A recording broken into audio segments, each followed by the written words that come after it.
హైదరాబాద్లోని premium properties ని develop చేస్తున్న మన రాధే గ్రూప్ ఇప్పుడు శాంటా క్లారాకి వచ్చింది. ఈ నెంబర్లకు సంప్రదించండి. నమస్తే, నేను Keshav. Welcome to Suman TV. America ఆర్థిక సంక్షోభంలోకి వెళ్ళిపోతుందా? ప్రభుత్వాన్ని నిర్వహించడానికి కావాల్సినటువంటి ధనాన్ని ఇచ్చే స్థితిలో ట్రంప్ ప్రభుత్వం లేదా? దీనికి కారణాలేంటి విశ్లేషించే ప్రయత్నం చేద్దాం. మనతో పాటు అమెరికా నుంచి లైవ్ లో జాయిన్ అవుతున్నారు సాయి శ్రీనివాస్ భూమిరెడ్డి గారు, లా రీసెర్చర్, అలానే American affairs expert. Sai Srinivas గారు నమస్తే. నమస్తే సార్.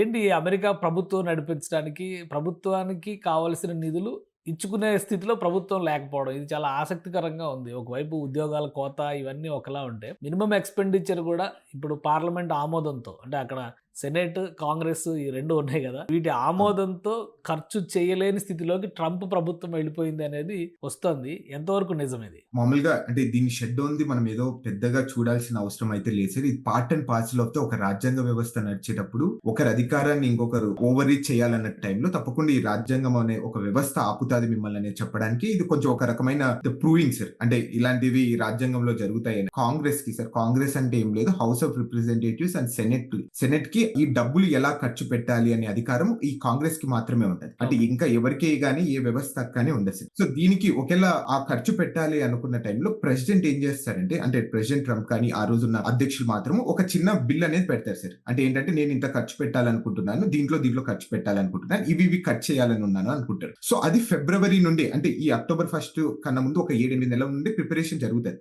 అంటే బడ్జెట్ అనేది ఎలా ప్రిపేర్ చేయాలి, ఎవరికి మనం కోతలు విధించవచ్చు, ఎలా ఈ బడ్జెట్ అలొకేట్ చేయాలి అనమాట. సో ఇది దీని తర్వాత కాంగ్రెస్ లో పెడతారు సార్. కాంగ్రెస్ ఏంటంటే, కాంగ్రెస్ లో ఆమోదించకపోయినాక ఒక్క అనా పైసా కూడా ఖర్చు పెట్టడానికి ఇది ఉండదు సార్. దాని ద్వారానే ఈ రోజు మనకు షట్ డౌన్ అనేది వచ్చింది. ఓకే. సో అసలు ఈ బిల్లు పాస్ కాకపోవడానికి రీజన్ ఏంటి? ఎందుకంటే ఇప్పుడు ఎగువ సభ దిగువ సభ చూస్తే మీరు అన్నట్టుగా కాంగ్రెస్లో క్లియర్ మెజారిటీ ఉంది కాబట్టి ట్రంప్ అధికారంలో ఉన్నారు అని స్పష్టంగా కనిపిస్తుంది. అలానే ఎగువ సభలో కూడా, సెనేట్లో కూడా రిపబ్లికన్స్కి మెజారిటీ ఉంది అని మనం రాష్ట్ర ప్రెసిడెంట్ ఎలక్షన్స్ రిజల్ట్స్ సందర్భంలోనే మనకు అర్థమైపోయింది. కానీ ఇప్పుడు బిల్లు పాస్ కాకుండా అడ్డుకుంటున్నది ఎవరు? ఎందుకు దాన్ని పాస్ చేయించుకోలేని స్థితిలోకి, ప్రపంచ దేశాలను కమాండ్ చేస్తున్న ట్రంప్ బిల్లు పాస్ చేయించుకోలేని స్థితిలోకి ఎందుకు వెళ్ళారు? సార్, ప్రపంచ దేశాలని ఏమన్నా కమాండ్ చేయడానికి కానీ, అంటే సో ఎక్కడే కానీ రూల్స్ రెగ్యులేషన్స్ లేవు కాబట్టి హీ కెన్ కమాండ్ ఏమో సార్. కానీ అంటే ఒక సొసైటీలో వర్క్ చేసేప్పుడు, అంటే ఆ రాజ్యాంగ వ్యవస్థ ద్వారా ఆ ప్రెసిడెంట్ అనే ఒక అధికారాన్ని తను చేజిక్కున్నాడు కాబట్టి, సో తప్పకుండా రాజ్యాంగ విలువలతోనే తను వర్క్ చేస్తాడు సార్. అందుకే అతను పాస్ చేసుకోలేకపోయారైతే నా ఒపీనియన్. అండ్ వన్ థింగ్ ఏంటంటే, so there are 2 reasons sir ఎందుకు ఈ బిల్ పాస్ కాలేదు, ఎందుకు అగ్రిమెంట్ రాలేకపోతుంది రిపబ్లికన్స్ కి డెమోక్రాట్స్ కంటే. సింపుల్ రీజన్ ఏంటంటే, సో ట్రంప్ అధికారంకి వచ్చిన తర్వాత ఈ మెడికేర్, ఒబామా కేర్ అనేది మనం ఎక్కువ చాలా సార్లు వినిటాం. సో దీంట్లో కట్స్ చేయాలి, ఈ సబ్సిడీస్ అనేది రిమూవ్ చేయాలి, దీంట్లో ఎక్కువ దీనికే స్పెండ్ చేస్తున్నాము, లేకపోతే దీంట్లో ఏదో చిన్న లూప్ హోల్స్ అనేది ఉన్నాయని తను ఎప్పటి నుండో క్లెయిమ్ చేస్తున్నారు.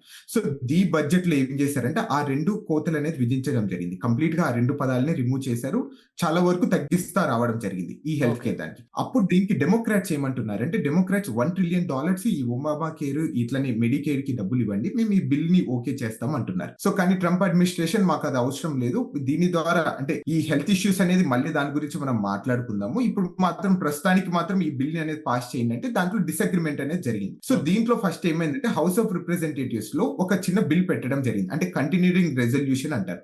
కంటిన్యూయింగ్ రెజల్యూషన్ అంటే, ఈ మనం ఇంకా అగ్రిమెంట్ కి ఫుల్ అగ్రిమెంట్ కి రాలేదు కాబట్టి బడ్జెట్ లో మనం ప్రస్తుతానికి 9 వారాలు సరిపోయే నిధుల కోసం అన్నా మనం ఫస్ట్ తాత్కాలికమైన బడ్జెట్ పెడదాము, దీని తర్వాత మనం డిస్కస్ చేద్దామని చెప్పడం జరిగింది. సో దానిలో కూడా విభేదించడం జరిగింది వీళ్ళు.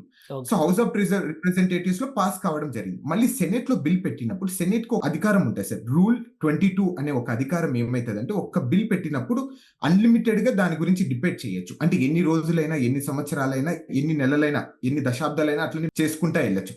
దీన్ని ఆపడానికి ఆ రోజున్న అధికారులు, అంటే అధికార పార్టీ ఎవరున్నారు ఈ రోజు ప్రస్తుతం రిపబ్లికన్స్, దాన్ని ఆపడానికి క్లాటర్ అనే ఒక పదాన్ని వాడతారు సార్. అంటే ఈ అన్లిమిటెడ్ డిబేట్స్ వద్దు, మనము బిల్ గురించి మాట్లాడదాం, ఫైనల్ ఓటింగ్ అనేది వెళ్దాము అనే దానికి.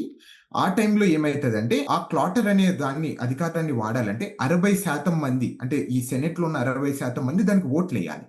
ఇక్కడ ఏమైతుంది, మీరు చెప్పినట్టు తప్పకుండా రిపబ్లికన్స్ కి సెనెట్ లో కూడా అధికారం ఉంది, వాళ్ళకి 55 మంది ఉన్నారు, అట్లనే వీళ్ళకు సుమారు 45 మంది ఉన్నారు. కానీ ఇది పాస్ కావాలంటే 60% కావాలి, అంటే సుమారు 5 ఓట్లు తగ్గడం వల్లనే ఈ క్లాటర్ అనే దాన్ని ఇంప్లిమెంటేషన్ చేయకోకుండా ఈ బడ్జెట్ అనేది ఆగిపోయింది. అదే సింపుల్ రీజన్స్ అక్కడ. ఓకే. సో అంటే ఈ బడ్జెట్, ఈ ఫైల్ ఒక విధంగా చెప్పాలంటే ఇది ఫైనాన్స్ బిల్లు లాంటిది. సో ఈ ఫైనాన్స్ బిల్లు మూవ్ అవ్వకపోతే ఎలాంటి పరిస్థితి ఇవన్నీ కూడా అమెరికన్ కాన్స్టిట్యూషన్ ఇచ్చినటువంటి ప్రివిలేజెస్. అందులో భాగంగా జరుగుతున్నటువంటి ప్రజాస్వామ్యపూరితమైనటువంటి చర్చగానే మనం చూడాలి.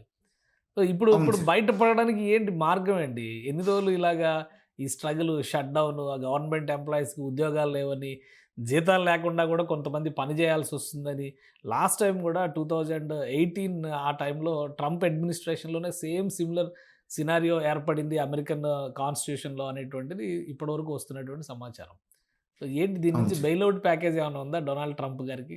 సో, బెయిలౌట్ ప్యాకేజ్ ఏం లేదు సార్. అంటే కొంచెం బైపార్టిషన్ అగ్రీమెంట్ అనేది జరగాలి సార్ వాళ్ళిద్దరి మధ్య. అంటే డెమోక్రాట్స్ ఏం ఎక్స్‌పెక్ట్ చేస్తున్నారు అంటే ఆ మెడికేర్ గాని లేకపోతే ఒబామా కేర్‌లో ఆ ఫండ్స్ అనేది ఇవ్వడం వల్ల సో, అనేది కంప్లీట్‌గా ఒక అగ్రీమెంట్‌కి వచ్చేస్తారు. ఈవెన్ ట్రంప్ అడ్మినిస్ట్రేషన్ కూడా అంటే ట్రంప్ కూడా ఒక చిన్న స్టేట్మెంట్ చేయడం జరిగింది. సో, నాకైతే ఏం ఇష్యూస్ లేదు ఈ షట్ డౌన్ ద్వారా.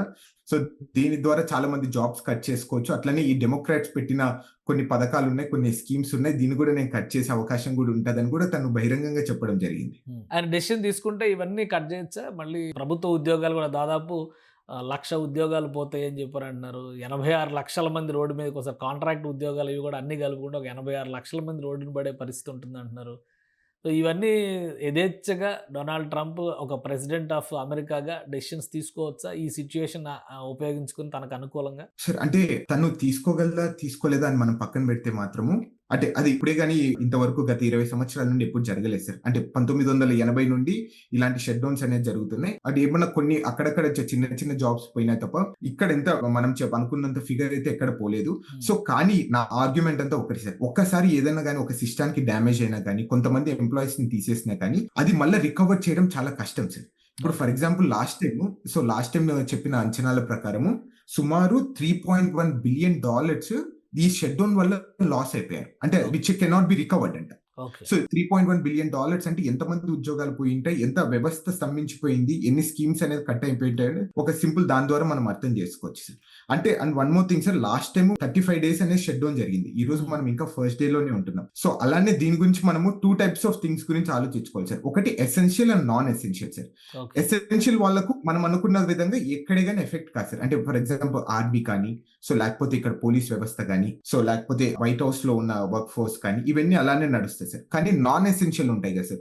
ఇప్పుడు డిపార్ట్మెంట్ ఆఫ్ ఎడ్యుకేషన్ కానీ, లేకపోతే చిన్న చిన్న కోర్ట్స్ కానీ, అట్లనే నార్మల్ గా ఈ వీసా ప్రాసెసింగ్ కానీ ఇవన్నీ ఎఫెక్ట్ అయిపోతాయి సార్. ఓకే. సో వాళ్ళకు తప్పకుండా మీరు అన్నట్టు వాళ్ళకు ఉద్యోగాలు పోయే ఛాన్స్ ఉంటుంది. అట్లనే జీతభత్యాలు కూడా వాళ్ళకు రిటర్న్ తీసుకోకపోవచ్చు కూడా సార్ దాని ద్వారా. ఇప్పుడున్న సినారియోలో లాస్ట్ టైం లాగా 30 రోజులు అంటే నెల రోజులు, 2 నెలలు నడిచే అవకాశం ఉందా? లేదా ఒక కాంప్రమైజ్‌కి వచ్చేటువంటి ఛాన్సెస్ ఏమైనా ఉన్నాయా డెమోక్రాట్స్ అండ్ రిపబ్లికన్స్? సో యూజువల్‌గా అంటే ఇప్పుడు ప్రస్తుతం పరిస్థితుల్లో అయితే ఈరోజు మనం చూసుకునే విధంగా అయితే ఎక్కడ గాని కాంప్రమైజ్‌కి వెళ్ళే అవకాశం అయితే కనపరావడం లేదు సార్.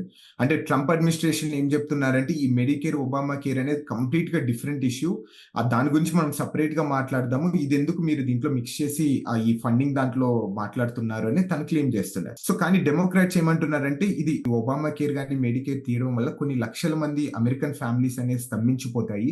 చాలా మంది హెల్త్ కేర్ సర్వీసెస్ అనేది తీసుకోలేరు అనేది వాళ్ళు ఆర్గ్యూ చేస్తున్నారు. అంటే ఇది కూడా వన్ ఆఫ్ ద ఎసెన్షియల్ కమోడిటీగా మీరు ఆలోచించుకొని దీనికి కూడా ఫండ్స్ ఇవ్వండి అనేది వాళ్ళు చెప్తున్నారు.